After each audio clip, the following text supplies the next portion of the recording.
Hi friends, నమస్తే అందరికీ. ఈరోజు టమాటాలతో ఒక మంచి రెసిపీ చేయబోతున్నాను.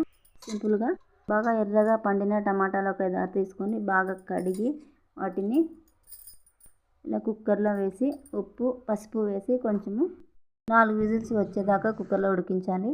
కొద్దిగా చల్లారాక వాటిని బయటికి తీసేసి కాస్త మెత్తగా మెదపాలి. కొద్దిగా బాణల్లో ఒక 2 టీ స్పూన్లు ఆయిల్ వేసి టమాటో మొత్తం అందులో వేసి బాగా మగ్గించాలి ఒక 20 మినిట్స్.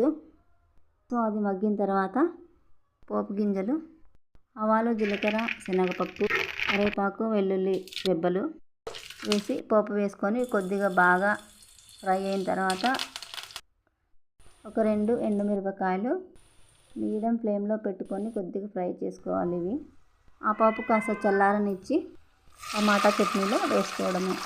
మేమైతే కారం తినాం ఫ్రెండ్స్, అందువల్ల కారం వేయలేదు. మేము ఓన్లీ ఒక 2 ఎండుమిర్చి మాత్రం వేసాం. ఈ టమాటా చట్నీ వారం దాకా నిల్వ ఉంటుంది ఫ్రెండ్స్.